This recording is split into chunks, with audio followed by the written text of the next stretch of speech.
નમસ્કાર. Balance of પેમેન્ટનો બીજો video છે. પ્રથમ વિડીયો જેને સાંભળ્યો છે એ જ બીજો સાંભળજો, બરાબર. કરંટ અકાઉન્ટ એની ડેફિસિટને ઘટાડવા માટે શું પ્રયત્ન કરવાના, કરંટ અકાઉન્ટના શું પોર્શન છે એ બધું આપણે જોયું. કરંટ અકાઉન્ટ કેમ ખરાબ છે તો આપણને ખબર છે કે કરંટ અકાઉન્ટ ખરાબ હોવાથી $1 એક્સચેન્જ રેટમાં ફરક પડે, જે ભવિષ્યમાં આગળ જતાં ઇન્ફ્લેશન લાવે. એના પછી જે કેપિટલ પાર્ટ છે, તો કેપિટલ પાર્ટની અંદર મેં તમને એફડીઆઈ એફઆઈનો ફરક પણ સમજાવી દીધો છે. પણ અમુક બોન્ડ એવા હોય કે જે ઓએફસીડી કહેવાય, જેને એ થોડો ટાઈમ બોન્ડ મારે પછી અમુક સમય પછી એ શેરમાં રૂપાંતર થઈ જાય, જેને કહેવાય ઓપ્શનલી ફુલ્લી કન્વર્ટેબલ બોન્ડ, ઓએફસીડી. શું કહેવાય એને? ઓએફસીડી. શેર બજાર તમે ભણેલા નથી એટલે હમણાં તમને થોડું આ શબ્દોમાં તકલીફ પડશે, પણ જેવું શેર બજાર ખતમ થઈ જશે એટલે તમને વાંધો નહીં આવશે. તો દેખો, સરકાર એફડીઆઈ અમુક ક્ષેત્રોને છોડીને, જેવી રીતે કે એટોમિક એનર્જી છે, રેલવે ઓપરેશન છે, રિયલ એસ્ટેટ છે, એવા ક્ષેત્રોમાં એફડીઆઈ છોડીને મોટે ભાગે બધી જગ્યાએ ઓછા વત્તા પ્રમાણે એફડીઆઈમાં છૂટ આપે છે. સરકાર જ્યાં જ્યાં એફડીઆઈમાં ટોટલી બેન રાખે છે, જેવી રીતે તમાકુનું ઉત્પાદન છે, એફડીઆઈ બેન છે, રિયલ એસ્ટેટ છે, એફડીઆઈ બેન છે, એવા સેક્ટરોને સરકાર એફડીઆઈમાં મંજૂરી નહીં આપશે કે જ્યાં માન લો એટોમિક એનર્જીમાં આપણે એફડીઆઈ આલી દઈએ ને ચાઇનાવાળો અહીંયા લઈ આવ્યો બેટા, તો આપણી ભાભા એટોમિકની બધી સ્ક્રિપ્ટ ચોર લઈ જાય કે નહીં, તો એને એફડીઆઈ નહીં અપાય. હું બોલું એફડીઆઈ એટલે સમજી લેવાનું કંપનીનો માલિક બનતો જાય માણસ, કારણ કે શેર ખરીદ લે બેટા, તો સંપત્તિનું હસ્તાંતરણ જ છે ને, તો એમાં સરકાર નહીં આપશે. હવે દેખો, હું રિયલ એસ્ટેટ બોલ્યો, તો રિયલ એસ્ટેટ એટલે કે મકાનો બની ગયા હોય ને બેટા, મકાનો બની ગયા હશે તો એમાં એફડીઆઈ, એ મકાનોની લે વેચ માટે જે બી કંપની કામ કરતી હશે એ કંપનીમાં એફડીઆઈમાં મંજૂરી સરકાર નહીં આપે. નહીં તો બ્લેકનું બધું વ્હાઇટ કરી દે બેટા એ બેઠા બેઠા, હે ને? આમ રોડ ટેપમાં દેખ્યું કે નહીં બેટા તમે, બરાબર? તો એમાં નહીં. હા, પણ કન્સ્ટ્રક્શન સાઇટ હશે ને અહીંયા આપશે. ઓકે, તો વાંચતે ઘડી દેખવાનું કે આ સેક્ટર સેન્સિટિવ સેક્ટર હશે, વલ્નરેબલ સેક્ટર હશે, તો સરકાર ત્યાં એફડીઆઈ નહીં આપશે એમ ટૂંકમાં. બાકી બધી એફડીઆઈ આપે છે. કોઈ જગ્યાએ 100% આપી દે છે બેટા, તો કોઈ જગ્યાએ 74% આપે છે, કોઈ જગ્યાએ 29% આપે છે, કોઈ જગ્યાએ 49% આપે છે. સરકારનું જેવું જેવું સેક્ટર એને પસંદ કરે. એમાં તમે દેખશો તો અમુક જે ઈ કોમર્સ સાઇટો છે, ઈ કોમર્સ સાઇટની અંદર ઇન્વેન્ટરી બેઝ પર કામ કરતી હશે, એ સાઇટને એફડીઆઈ નહીં આપશે. પણ જે મલ્ટી બ્રાન્ડ હશે, મલ્ટી રિટેલ હશે, એને આપી દેશે. જેવી રીતે કે એમેઝોન શું છે બેટા, આજે ફ્લિપકાર્ટ શું છે, બરાબર? એક ઈ કોમર્સની અંદર મલ્ટી બ્રાન્ડ રિટેલ જ છે કે નહીં એમ કહું, કારણ કે એમેઝોનની સાઇટ પર એમેઝોનની એકલાની ચીજ વસ્તુઓ નથી દેખાતી, તમામની દેખાય છે, બરાબર? તો એ ઈ કોમર્સમાં એમને આપી દેશે. પણ કોઈ વ્યક્તિ માન લો કે પ્રમોદ સર છે, તો પ્રમોદ સરની પોતાની સાઇટ છે, હું મારી સાઇટ પર મારી જ ચીજ વસ્તુઓ વેચતો હોઉં, તો એમાં એફડીઆઈ 100% મંજૂરી નહીં અપાય. કેમ? કારણ કે હું તો ડુપ્લિકેટ રસીદો પણ ઇસ્યુ કરીને મારો તમામ માલ વેચી દઉં. સમજણ પડે છે? આમ એટલે ટૂંકમાં એટલું યાદ રાખજો બેટા, સિંગલ બ્રાન્ડ હશે તો ત્યાં સરકાર એફડીઆઈ પૂરી નહીં આપશે, પણ મલ્ટી બ્રાન્ડમાં આપશે. હવે અમુક વાર સરકાર શું કરે કે સેન્સિટિવ વસ્તુ હશે તો સરકાર એની પહેલાં એ વસ્તુ જશે એના પેરેન્ટ મંત્રાલય જોડે, પછી કોમર્સ મંત્રાલય જોડે જશે. પહેલાં કોમર્સ મિનિસ્ટ્રી મંજૂરી આપશે. દેખ લો, કોણ મંજૂરી આપશે? કોમર્સ મિનિસ્ટ્રી, ઉદ્યોગ મંત્રાલય જે છે એ એફડીઆઈમાં મંજૂરી આલે. પછી એની પેરેન્ટ મિનિસ્ટ્રી હશે. પેરેન્ટ એટલે માન લો કાપડ મંત્રાલયમાં એફડીઆઈ આવી તો પછી કાપડ મંત્રાલયમાં જશે, સિંચાઈમાં આવી સિંચાઈમાં જશે, બરાબર? એવા સેક્ટરોમાં આપશે એમ. તો જે પહેલાં તો કોમર્સ મિનિસ્ટ્રી પાસે વાત આવશે, પછી જે મંત્રાલયમાં એફડીઆઈ આવવાની છે ને એ મંત્રાલય જોડે વાત જશે, અને પછી એને ગવર્મેન્ટ અપ્રુવલ આપી દેશે. તો કોઈ જગ્યાએ ગવર્મેન્ટ અપ્રુવલ આપે છે, તો કોઈ જગ્યાએ ગવર્મેન્ટ અપ્રુવલ નથી આપતી, સીધું જ જાય છે, બરાબર? આમ હવે ટીવી ચેનલો છે બેટા, બરાબર? દિયા ઓર બાતીની ચેનલ બનાવવાની છે, એ તો હું થોડુંક વેલ્યુ ઘટાડે, બીજું તો હું, બરાબર? આમ એ ક્યાં દેશનું માનસ બદલ નાખશે એમ. તો એવી ટીવી ચેનલો હશે તો એફડીઆઈ સરકાર આપી દે. હું એફડીઆઈ બોલું છું એટલે ખબર પડે બેટા, વિદેશી મૂડીરોકાણ. એટલે એ ચેનલોના માલિકો એફડીઆઈમાં જે પૈસા લાવે ને એ લોકો બની જાય. ખબર પડે છે હવે એટલી? બીજું નહીં ખબર પડે આટલો તો ખ્યાલ આવતો જ હશે ને. માન લો કે જી ન્યૂઝ છે, તો જી ન્યૂઝને કોઈ માણસ એના જી ન્યૂઝની જે કંપની છે કે જી ન્યૂઝની ચેનલ છે એ ચેનલના 80% શેર કોઈ માણસ ખરીદ લે તો ટૂંકમાં એ જી ન્યૂઝનો માલિક થઈ ગયો કે નહીં બેટા? સમજણ પડે છે? પછી એ માણસ જે કહેશે એ જ સમાચારો દેખાશે કે નહીં બેટા? એમ કહો તો તમે આજે ન્યૂઝ ચેનલો પર દેખતા હશો, બરાબર, કે અમુક એ ઓરિએન્ટેડ જ જશે, બરાબર. આમ સમજી જાઓ બેટા, જેની જે આઈડિયોલોજી હશે એ આઈડિયોલોજી દેખાડશે કે નહીં એમ કહો, બરાબર. એનડીટીવી વાળો કોઈ દિવસ તમને નહીં બોલી શકું પણ સમજો બેટા, એનડીટીવી વાળો એની બાજુ, જી ન્યૂઝ વાળો, આજ તક વાળો, એ તમે દેખશો તો કોણ એનો માલિક છે એના પર ડિપેન્ડ કરે બેટા. અને એ રીતે તમારા માણસ તૈયાર કરતા હોય, ઠીક છે, તો એમાં નહીં આપે બેટા. એટલે એમાં ન્યૂઝ ચેનલો દેખવી પડે બેટા. પછી ન્યૂઝ ચેનલમાં આપણે એમ કહી દઈએ કે 100% એફડીઆઈ પૂરું છે, 75-74% નહીં 100% આપી દઈએ, તો પછી માન લો કેનેડાવાળાને અહીં ખાલિસ્તાન જોઈતું હશે બેટા, તો એ ખાલિસ્તાનને એવી રીતે પ્રોપોગેન્ડો પ્રચાર કરશે કે માણસના માનસો બદલાઈ જશે કે ના, ખાલિસ્તાન સિવાય સ્વર્ગ બીજે છે જ નહીં એમ, તો એ તૈયાર કરી દે એમ. તો એવી ન્યૂઝ ચેનલો હશે ત્યાં સરકાર દેખશે, માલિક હાચવી રાખવો પડે. તો પછી સરકાર કામની શું બેટા? પ્રાઇવેટ માણસના હાથમાં જતું રહ્યું. પણ આ ચેનલોવાળાને તો હાલે, તમારે જે જૂની રામાયણને ફરી નવી બનાવો ચાલે કે, બરાબર. ચેનલો તમે એકની એક સિરિયલ 10 વખત બતાડો કોઈ વાંધો નહીં, એનામ તો ચાલે, ઠીક છે, બરાબર. તો સાહેબ આ બધી મજાકમાં તમને એમ કહેવા માંગે છે બેટા કે એફડીઆઈ એક એવી વસ્તુ છે કે એ તમારી મૂડીનું હસ્તાંતરણ કરી જાય છે, તમારી સંપત્તિનું હસ્તાંતરણ કરી જાય છે. તો સરકાર દેખશે કે ગવર્મેન્ટ અપ્રુવલથી હશે કાં તો ડાયરેક્ટ પણ હશે. પણ એક વસ્તુ વિચારો બેટા, 5,000 કરોડ રૂપિયાનું જ્યારે ઇન્વેસ્ટમેન્ટ આવે ને, કેટલા હજાર કરોડનું? 5,000 કરોડનું જ્યારે ઇન્વેસ્ટમેન્ટ આવશે ત્યારે સરકાર એને cabinet committee of economic affairs જોડે મોકલશે. અને એ ત્યારે પછી પીએમઓમાં જશે ને પીએમ એના પર સહી કરશે તો જ. એટલે ચીટપુટ એફડીઆઈ આવે ચાલી જાય બેટા. 5,000 કરોડ આવે તો એ વિચારવું પડે ને ભાઈ. આમ એટલે એ વસ્તુ છે બેટા, સમજો છો? હવે મારા છોરાઓ, તમારા દિમાગમાં આટલી વસ્તુ ઉતરતી હશે કે એફડીઆઈ ખરેખર ગેમ કઈ રીતે રમે છે. આપણે ફક્ત આટલું જ બોલીએ છીએ બેટા, વિદેશી મૂડી રોકાણ. પણ એ વિદેશી મૂડી રોકાણ દેવું બી છે ને બિન દેવું બી છે. પણ બિન દેવુંથી પણ સામે કરંટ અકાઉન્ટને બી તો ખાલી કરે છે ને બેટા. એટલે એ યાદ રાખજો. તો આવું જોતા રહેજો બેટા કે કઈ રીતે, કઈ જગ્યાએ કેટલી એફડીઆઈ આવીને કેટલી નહીં એમ. અને તમે એક જાતે જ વિચારો બેટા, ભારતમાં સૌથી વધારે એફડીઆઈ કઈથી આવે? બોલો, ભારતમાં સૌથી વધારે એફડીઆઈ ક્યાંથી આવે? સિંગાપુર ને મોરેશિયસ, આટલાકના દેશ છે કે નહીં બેટા? હે ને, દાહોદવાળા બધા જાય તો એનો બધા આવકના સંસાધનો પૂરા કરી દે કે નહીં એમ કહો, બરાબર. એટલોકનો દેશ છે બેટા, અને એટલોકનો દેશ છે તો બી સૌથી વધારે આવે. એનો મતલબ એ મેં ભણાયું છે બેઝિકના વિડીયોમાં, જો મેં તમને કીધું છે ડબલ ટેક્સેશન અવોઇડન્સ એગ્રીમેન્ટ. એ લૂપ હોલ્સનો ઉપયોગ કરીને કર ચોરી કરે છે અને પછી ત્યાંથી અહીં જ એફડીઆઈ લાવે છે, બરાબર. આમ એટલે ત્યાંથી તમને ખ્યાલ આવી જવો જોઈએ કે કઈ રીતે આવે છે દેશમાં, મોરેશિયસમાંથી ને સિંગાપુરમાંથી એફડીઆઈ કઈ રીતે આવે. તો એ રીતે આવે છે બેટા. પછી દેખો, આ ફિઝિકલ ગુડ્સ હશે તો એના માટે આપણે સેઝ બનાવીએ બેટા. ફિઝિકલ ગુડ્સ હશે તો એના માટે શું બનાવીએ? સેઝ. બોલવાનું રાખજો. પણ જો એગ્રીકલ્ચર છે, હેન્ડીક્રાફ્ટ છે, તો એના માટે આપણે ટાઉન ઓફ એક્સિલન્સ બનાવીએ. એ ટાઉનમાં બધી છૂટ, ત્યાં એગ્રીકલ્ચર અને હેન્ડીક્રાફ્ટ વાળી જ વસ્તુ બને. પછી નાફેડ ને ટ્રાયફેડ આવા બધા નામ પણ તમે સાંભળ્યા હશે. પણ દેખો, ફાર્મા રિલેટેડ કોઈ હશે, ડ્રગ્સ રિલેટેડ કોઈ બાબત હશે, ફાર્મા રિલેટેડ હશે, દવા રિલેટેડ કોઈ બાબત હશે, એટલે સાંભળો છો કે હા, તો સરકાર એના માટે બાયોટેક પાર્ક બનાવશે. શું બનાવશે? હા, તો હું ફરી બોલું બેટા, ડ્રગ્સ રિલેટેડ કોઈ બાબત હશે કે ફાર્મા રિલેટેડ કોઈ બાબત હશે કે કોઈ દવાના પેટન્ટો માટે કે દવાને આઈપીઆર મેળવવાનો છે, એને આપણે વિદેશમાં બતાવીએ કે દેખો અમે બી આવી દવા ખોલી, કે અમારા ત્યાં પ્લાન્ટ છે કે એની મેડિસિન વેલ્યુ છે એની, એવા પ્લાન્ટ આપણે બતાવવામાં આવે. ત્યારે આપણે જે બનાવીએ છીએ તો એને ટેક્સમાં ને બધે છૂટછાટ મળે ને એનું પ્રોડક્શન થાય ને એનું એક્સપોર્ટ વધારે થાય, એના માટે સરકાર બાયોટેક પાર્ક બનાવે, બરાબર. જેવી રીતે કિસાન સંપદા નિધિમાં મેગા ફૂડ પાર્ક બનાવતા હતા કે નહીં બેટા, તો એવી રીતે બધે બનાવે. તો ટાઉન ફિઝિકલ ગુડ્સ સાથે શું બનાવે બેટા? Special economic zone physical goods માટે.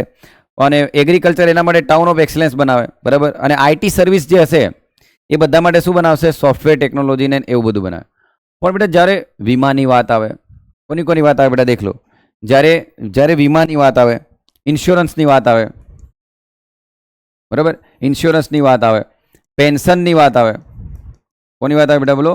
પેન્શન, ઇન્સ્યોરન્સની વાત આવે, પેન્શનની વાત આવે. પેન્શન માટે કોણ કામ કરે? પીએફઆરડીએ, બરાબર ને. ઇન્સ્યોરન્સ માટે કોણ કામ કરે? ઈરડા, હે ને. આમ ઓથોરિટીઓ છે આ બધી, બરાબર. તો આ બધું ફાઇનાન્શિયલ રિલેટેડ છે કે નહીં મને એમ કહો. માન લો શેર બજાર છે બેટા, તો શેર બજાર માટે કોણ કામ કરે? SEBI, security and exchange board of India, બરાબર, એને બી ડીપમાં ભણીશું આપણે. શેર બજાર માટે આ કામ કરે, પેન્શન માટે આ કામ કરે, બરાબર, ઇન્સ્યોરન્સ માટે ઈરડા કામ કરે. પછી તમે આ જીએસટી માટે કોણ કામ કરે બેટા? જીએસટી કાઉન્સિલ કામ કરે કે નહીં? જીએસટી કાઉન્સિલ કામ કરે છે જીએસટી માટેના. તો આ બધામાં શું છે બેટા? એક નાણાકીય બાબત છે કે નહીં? તો સરકાર એવું ઈચ્છે કે નાણાકીયની અંદર પણ આવું આપણે કંઈક કરીએ. સરકાર શું ઈચ્છે છે બોલો? નાણાકીય બાબતમાં પણ આપણે એવું કંઈક કરીએ, અને એના માટે સરકારે બનાવ્યું છે બેટા ગિફ્ટ સિટી. શું બનાવ્યું? Gift city. આ ગિફ્ટ સિટી બીજું કંઈ જ નથી બેટા, એક ટાઈપનો સ્પેશિયલ ઇકોનોમિક ઝોન છે. પણ કોના માટે બેટા? બેન્કિંગ, વીમા, એના માટે. બરાબર, આમ ખ્યાલ આવ્યો હવે? આમ એનો મતલબ આ બધાના જે હોશિયાર નિષ્ણાંત માણસો હશે, જે તજજ્ઞો હશે, એનાની એક ઓથોરિટી બનાવી દેશે આઈએફએસસી, ઇન્ટરનેશનલ ફાઇનાન્શિયલ જે ઓથોરિટી છે ને એના માટે સરકાર એક કાયદો બનાવી દેશે, અને કાયદો બનાવીને એક ઓથોરિટી બનાવી દીધી. એટલે ગિફ્ટ સિટીમાં તમે જાઓ તો હવે આ બધું કરી શકો. બરાબર, એનો મતલબ સેબીના નોર્મ્સ તઈ નહીં લાગશે, પેન્શન ઈરા આ બધાના નોર્મ નહીં લાગે, ડીઆઈસીસીજીના નોર્મ્સ નહીં લાગશે, બધા નોર્મ્સ અલગ હશે બેટા. એટલે એનો મતલબ ટૂંકમાં વિદેશી માણસ ફાઇનાન્શિયલ રિલેટેડ કંઈ બી બાબત હશે તો એ ક્યાં રજિસ્ટ્રેશન કરાવશે? ગિફ્ટ સિટીમાં. ક્યાં રજિસ્ટ્રેશન કરાવશે? ગિફ્ટ સિટીની અંદર. ખ્યાલ આવે છે બેટા હું શું બોલું છું? બરાબર. અને પછી આપણે એક બીજું બી બનાવવા જઈ રહ્યા બેટા, ડેટા એમ્બસી બનાવવા જઈ રહ્યા છે. આ પરીક્ષામાં પૂછાશે મને એવું લાગે છે, મોસ્ટ ઇમ્પોર્ટન્ટ છે કે ડેટા એમ્બસી ક્યાં બને છે? ગિફ્ટ સિટી, બરાબર, ગાંધીનગર.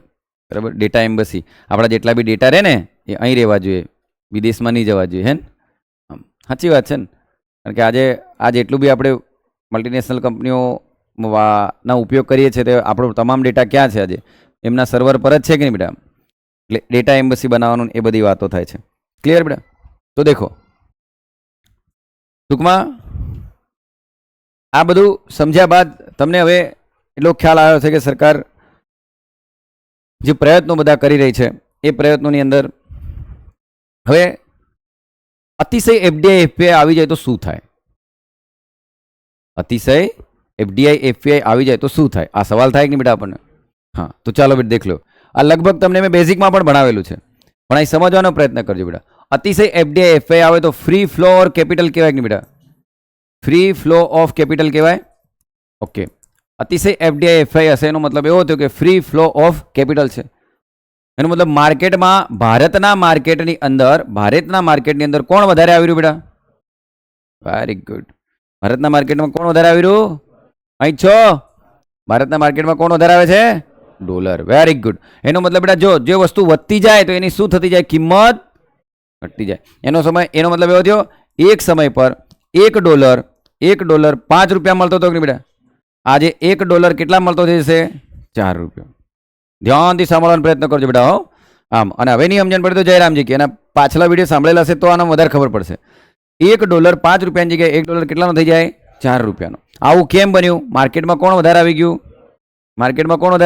ડોલર. હવે અહીંયા કોણ બેઠી છે બેટા? આરબીઆઈ. કોણ બેઠી છે? આરબીઆઈ.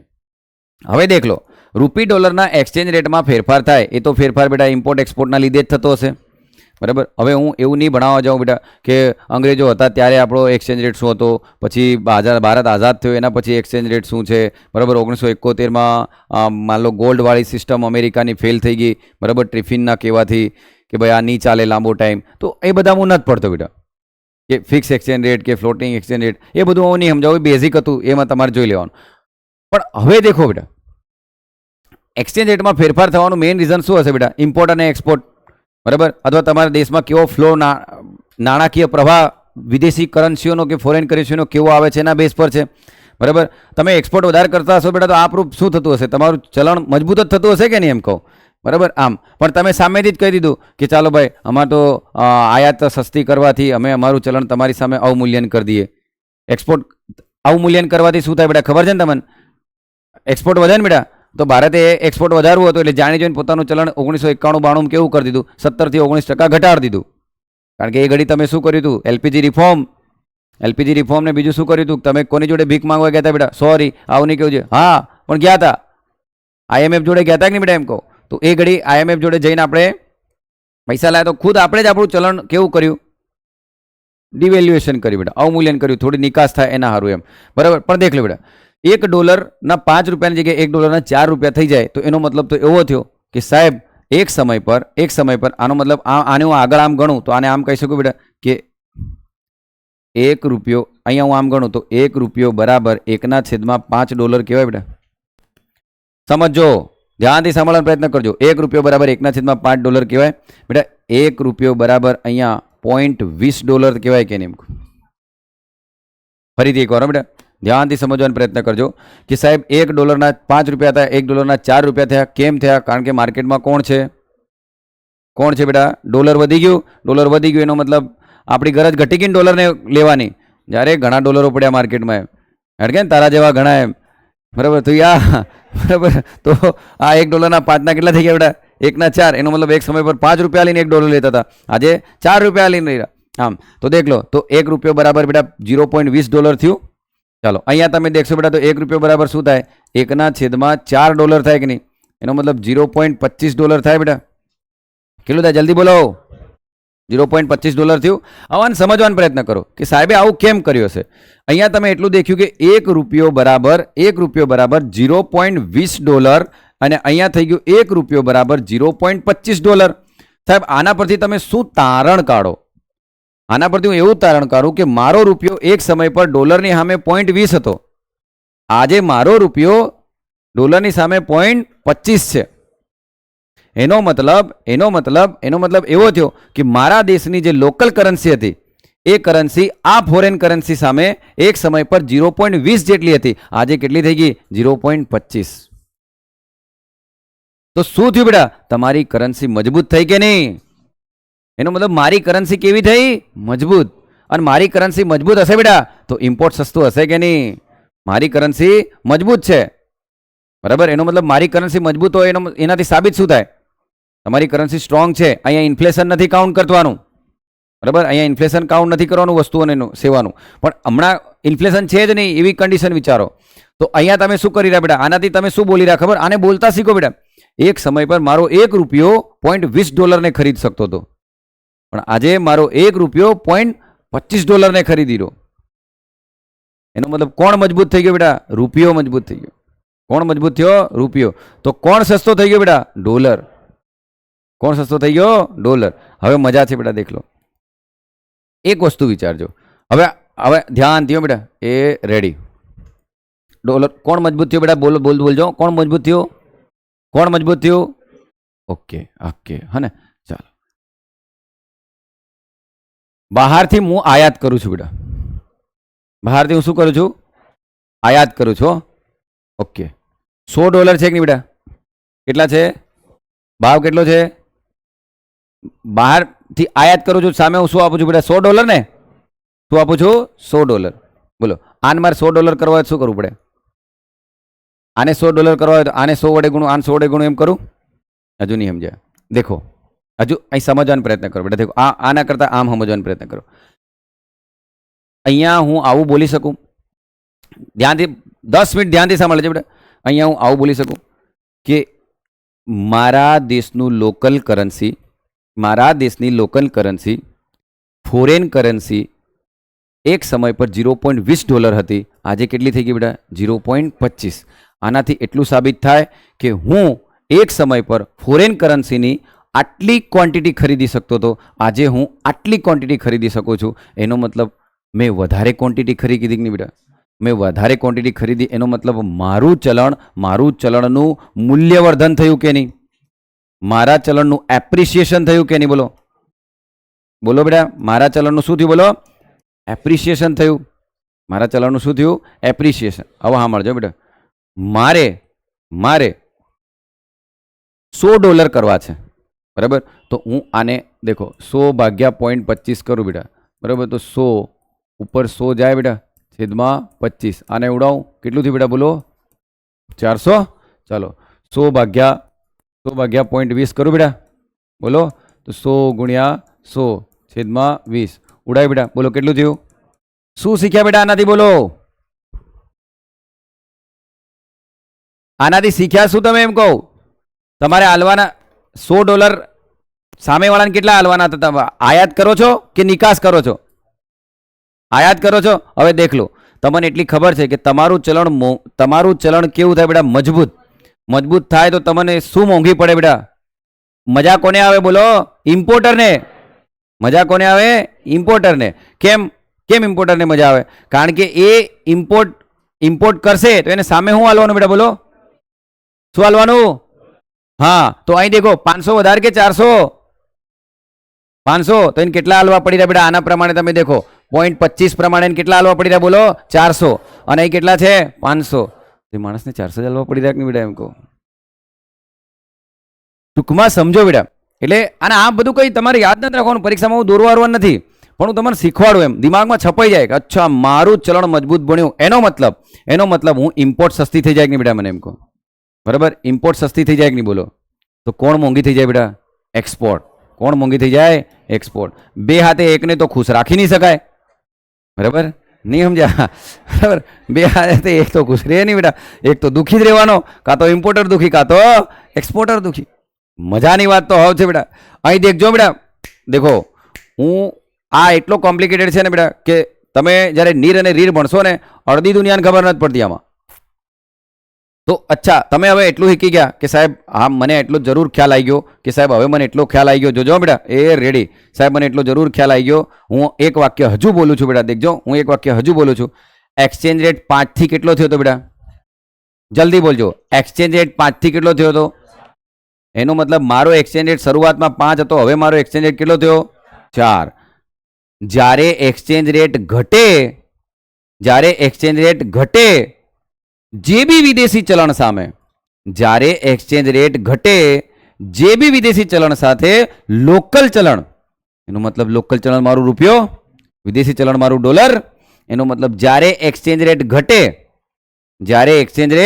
ઘટે લોકલ ચલણનું વિદેશી ચલણ સાથે. બરાબર, જ્યારે એક્સચેન્જ રેટ ઘટે વિદેશી ચલણનું લોકલ ચલણ સાથે કે લોકલ ચલણનું વિદેશી ચલણ સાથે. સાબિત એટલું થાય કે નહીં? લોકલ ચલણ એ સ્ટ્રોંગ થાય.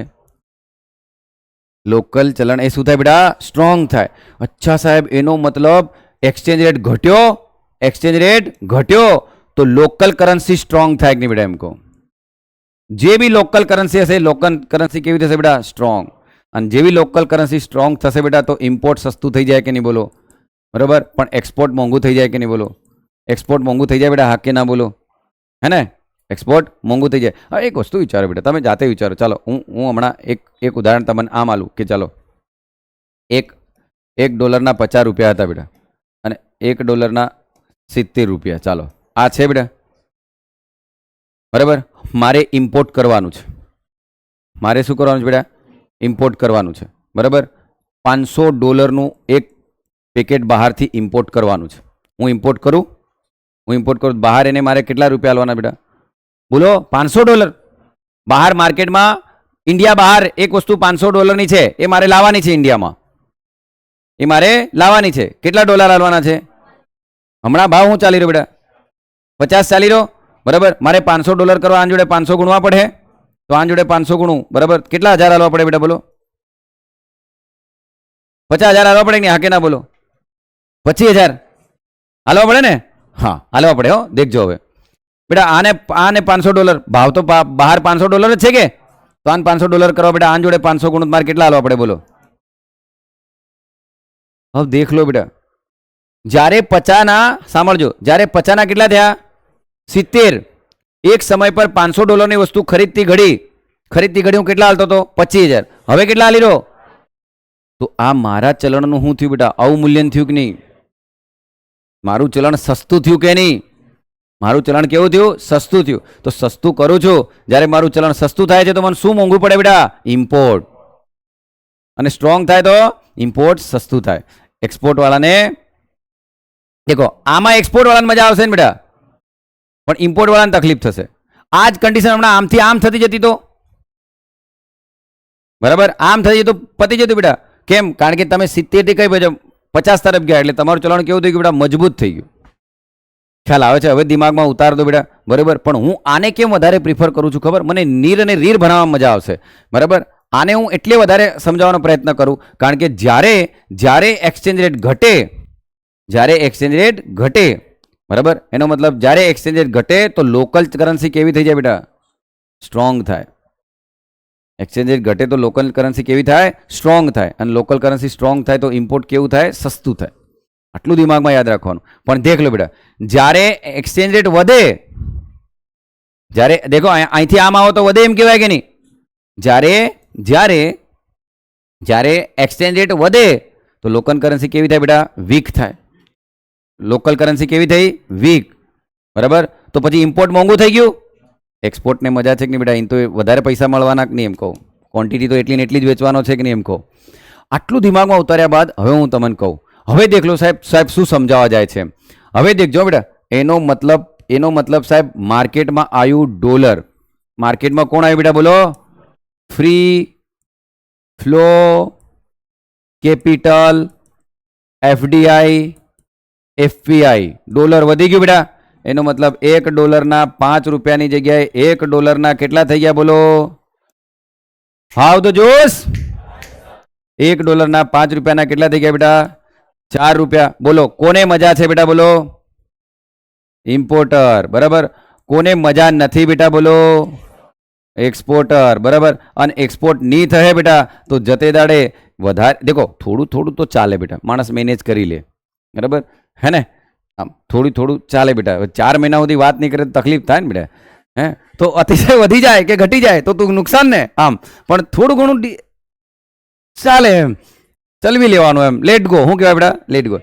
પણ આ તો તમને ઉદાહરણ આપ્યું બેટા. અતિશય થઈ જાય તો તકલીફ ને, અતિશય ઘટી જાય તોય તકલીફ, અતિશય વધી જાય તોય તકલીફ. તો દેખ લો આવું. અને ભાઈ આ કરોડોની ગેમ હોય હો, આ કરોડોની ગેમ હોય. તમને ખાલી હે ને એક્સચેન્જ રેટ પણ પેલું જો ઇન્વેસ્ટમેન્ટ કરતા આવડે ને બેટા, કરોડો કમાઈ લો. ડોલર ખરીદ લો ચાલો. અને ડોલર અચાનક 75 નો 83 થઈ ગયો બેટા. કામ થઈ ગયું તમારું. 1 કરોડના ઇન્વેસ્ટમેન્ટ પર ડાયરેક્ટ ₹7 લાખ. 1 કરોડના ઇન્વેસ્ટમેન્ટ પર ડાયરેક્ટ ₹7 લાખ. અમુક લોકો આ કામ કરે. હું હજુ આમ ડેલી એનાનું ધ્યાન શેર બજાર કરતા એક્સચેન્જ રેટ પર ધ્યાન રાખે. બરાબર. મોંઘવારી કેટલી નામ તેમ. એ આ ધંધો હું કરવાનો છું. અહીં દેખો અહીં દેખો બેટા. તો $1 ના ₹5. $1 ના કેટલા થાય બેટા? ₹4. હવે મારો છોરો ઇમ્પોર્ટર તો ખુશ છે, પણ આ ભાઈ તો નાખુશ છે કે નહીં? હે આ ભાઈ તો નાખું છે, પણ એક્સપોર્ટ બી તો થવો જોઈએ કે નહીં બેટા? હે હવે સાંભળજો. હવે આરબીઆઈ માર્કેટમાં આવે બેટા. કોણ માર્કેટમાં આવે? હવે આરબીઆઈ એમ કહેશે ભાઈ અતિશય આ એફડીઆઈ એફએ આવ્યું તો અહીં ડોલર વધી ગયા. બરાબર. ડોલર વધી ગયા એટલે ડોલર કેવો થઈ ગયો બેટા? સસ્તો. રૂપિયો કેવો થઈ ગયો? મોંઘો. રૂપિયો થઈ ગયો મોંઘો એનો મતલબ મજબૂત. તો એક્સપોર્ટરને મજા નથી. ભાઈ મારે તો એક્સચેન્જ રેટ સાચવવો પડશે.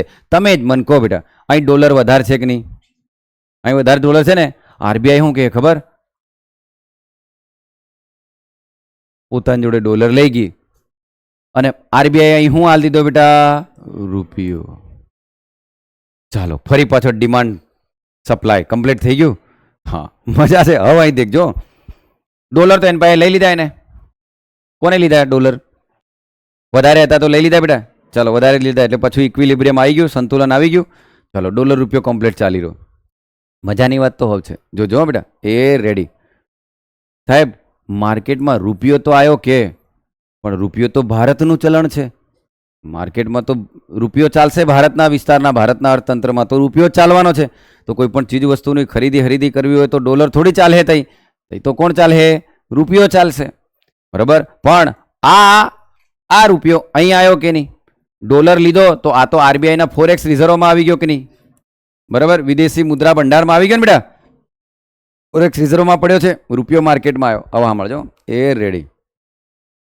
હવે જેવો આ રૂપિયો વધ્યો ને બેટા, જો આ વિદેશી માણસ જે અહીં રૂપિયા લઈને આવ્યા, હવે આપણને એવી થોડી ખબર છે કે આ લઈને આવ્યો તો કેટલી જગ્યાએ ભારતમાં રજીસ્ટ્રેશન કરાડ્યું છે. પણ એ માણસ જ્યારે અહીંથી જશે તો ડોલર જેની પાસેથી લઈને, ડોલર તો આરબીઆઈ જોડે, રૂપિયો માર્કેટમાં છે. જેની પાસે ડોલર હશે એ માણસ શું કરશે બેટા? રૂપિયામાં કન્વર્ટ કરશે. બરાબર. અને એ વિદેશી માણસ એના ત્યાં માન લો યુનાઇટેડ કિંગડમ યુકે, એ તઈ લઈ જઈને એ યુકેની અંદર શું કરશે? તો યુકેની અંદર એને ચાની ફેક્ટરી ચલાવવાની છે, એને ખાંડનો ધંધો કરવાનો છે તઈ. બરાબર. તે માણસ શું કરશે ખબર? આ જે રૂપિયો છે કે નહીં બેટા, સાંભળજો, આ જે રૂપિયો છે એ રૂપિયોમાંથી ગુડ્સ એન્ડ સર્વિસ ખરીદ લેશે અને અહીં લઈને જતો રહેશે. રૂપિયો તો અહીં જ ફરી રહ્યો કે નહીં બેટા? ભારતમાં જ ફરી રહ્યો ને રૂપિયો તો, પણ ગુડ્સ એન્ડ સર્વિસ થઈ જતી રહી. બોલો બેટા કોણ ઓછું થઈ ગયું? પુરવઠો. કોણ ઓછું થઈ ગયું? પુરવઠો. ડખો બેટા, મરો આવ કિકમ. કારણ કે માર્કેટમાં રૂપિયો તો માર્કેટમાં જ છે કે ભાઈ. આ તો તમે ડોલર લઈને રૂપિયો આલ્યો, અહીં રૂપિયો તો ભારતમાં જ ફરવાનો છે બેટા. અને એમાંય લોકો કઈ બેંકમાં મેલે પાછા, ક્યાં નીચે મેલીને હોય પાછા. તો અહીં દેખ લો બેટા, રૂપિયો તો ભારતમાં જ છે. હવે અહીં પુરવઠો ઘટી ગયો, કારણ કે પેલો તઈ જઈને કઈ ડોલર થોડી ખાવાનો છે. અહીંથી જાય તો અહીં તો એને તઈ ધંધો કરવાનો હોય, અહીંથી લઈ જાય બેટા. અરે અહીંથી તમારું કોટન બી ખરીદીને થઈ જશે, અને ત્યાંથી મસ્ત શર્ટ બનાવીને વેચે. બરાબર, દેખો સાહેબ કે સ્ટ્રેચેબલ શર્ટ એમ. હા, એ હે અહીંનું કોટન કોને ખબર. તો સમજાય બેટા હું શું કહું છું. એ રો મટીરિયલ લઈ જાય ને અહીંથી ફાઇનલ ગુડ્સ બનાવીને અહીં લાવે, અને તમે ખુશ થઈ રહ્યા. અમારે તો એફબીઆઈ આવી રહી, એફડીઆઈ આવી રહી. તો દેખ લો, હવે અહીંથી દેખજો, એ પુરવઠો ઘટી ગયો બેટા. હવે મારા છોરાઓને ખબર ઇસ્યુ શું થાય બેટા, ડિમાન્ડ એન્ડ સપ્લાય. લે, ડિમાન્ડ એન્ડ સપ્લાય. હવે સરકાર શું કરે બેટા, તાબડતોડ તો સપ્લાય પેદા નહીં કરી શકે. બરાબર, તાબડતોડ તો સપ્લાય પેદા નહીં કરી શકે. તો વર્ષમાં સિઝન આવશે આમ તેમ તો જ પુરવઠો તૈયાર થશે, કે ગુડ્સ એન્ડ સર્વિસ જીડીપી પ્રમાણે તો જ પેદા કરશે ને. હવે કરવું શું? તો શું કરે, તાબડતોડ તો સપ્લાય આવે નહીં બેટા. અને સપ્લાય લાવવાનું કામ આરબીઆઈથી થાય નહીં. દેખ લો, સપ્લાય કરવાનું કામ કોનથી નહીં થાય બેટા, આરબીઆઈથી થાય નહીં. હવે આરબીઆઈ કરે શું બેટા, આ રૂપિયાને જ ઘટાડવાની કોશિશ કરશે કે નહીં. હવે દેખ લો, રૂપિયો બી કોને ઠાલવ્યો, હવે અહીંથી રૂપિયો બી કોને ખેંચવાનો છે. હા, હવે શું કરે સાહેબ, ડોલર હાલ દે, માર ખાય હમણાં. હવે શું કરે, હવે શું કરે બોલો, હવે શું કરે ખબર બેટા, ગવર્મેન્ટ સિક્યુરિટી. શું કરશે, ગવર્મેન્ટ સિક્યુરિટી. એ આરબીઆઈ સરકાર વતી ગવર્મેન્ટ સિક્યુરિટી બેંકો ના લે, અને કે ભાઈ આ ગવર્મેન્ટ સિક્યુરિટી લો, અને પછી અહીંથી રૂપિયો ખેંચશે. આ જે આખી પ્રોસેસ છે બેટા, એને કહેવાય સ્ટરીલાઇઝેશન, સ્થિરીકરણ. શું કહેવાય? હા, સ્ટરીલાઇઝેશન અને સ્થિરીકરણ. આમ હવે મજા છે. દેખ લો બેટા, એક વસ્તુ વિચારો, ચાલો આ ગવર્મેન્ટ સિક્યુરિટી અહીં આલી બી દીધી, નો ડાઉટ. અહીં બધી બેંકો હેંકો એનબીએફસી બધાને આલી કે ચાલો લાવ ભાઈ માર્કેટમાં પૈસો વધી ગયો, પુરવઠો હમણાં ઓછો છે, પુરવઠો વધે પછી આપણે ગવર્મેન્ટ સિક્યુરિટી લઈ લેવું, લેવેચ કરું, ટ્રેઝરી બિલ કંઈ બી કરીને સરકારે આલી દીધું. એક વસ્તુ વિચારો બેટા, પણ હા મેં ગવર્મેન્ટ સિક્યુરિટી લેવા વાળા બી તો જોઈએ કે હે. નહીં તો પેલું યાદ કરો, મેં એફસીઆઈ વાળો કેસ ચલાવ્યો હતો. તમને એફસીઆઈ વાળો કેસ ભૂલી ગયા બેટા, એક્સ્ટ્રા બજેટરી રિસોર્સિસ. ક્યાં ગુંડા બનોગે યાર, ભણાવ્યું હતું કે નહીં બેટા મેં, એક્સ્ટ્રા બજેટરી રિસોર્સિસ. એ બી તો થઈ શકે ને. પણ હવે ગવર્મેન્ટ સિક્યુરિટી લેવા વાળા બી તો સામે જોઈએ ને, તમારા મારા જેવા રિટેલ તો લે નહીં.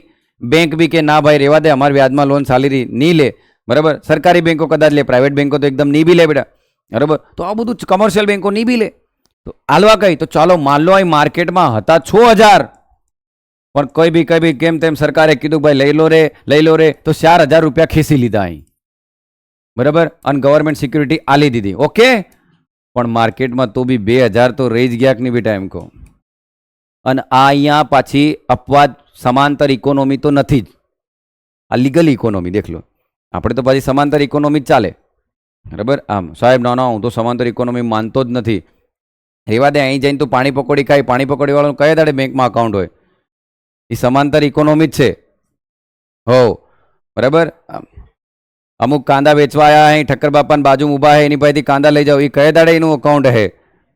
બરાબર, આમ એટલે બધા સમાંતર ઇકોનોમી જીવી રહ્યા, માથાકૂટ નથી કરો. અહીં દેખો, તો સમજો બેટા 2000 વધી ગયા કે નહીં બોલો, તો ડિમાન્ડ છે તો આ ફુગાવો આવવાનો કે નહીં બેટા. અચ્છા, એનો મતલબ સાહેબ દેખ લો, આ ઓપન માર્કેટ ઓપરેશન કર્યું બેટા, ગવર્મેન્ટ સિક્યુરિટી વેચી, સ્ટરીલાઇઝેશન કર્યું, પણ છતાં પણ બેટા માર્કેટમાં મની વધારે હોવાથી શું આવશે બેટા બોલો, ઇન્ફ્લેશન. અરે વાહ, હવે હા મળજો બેટા, મજા તો હવે છે સાહેબ. હું મજા તો કરે છે, હવે થાક્યા એમ કહો. પણ અહીં દેખો બેટા, ઇન્ફ્લેશન આવી ગયું બોલો.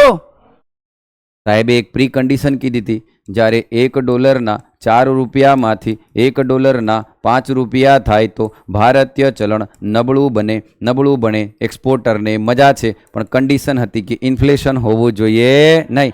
અહીંયા ઇન્ફ્લેશન આવી ગયું, અને ઇન્ફ્લેશન આવી ગયું તો આ એક્સપોર્ટરને બી નુકસાન છે કે નહીં બેટા.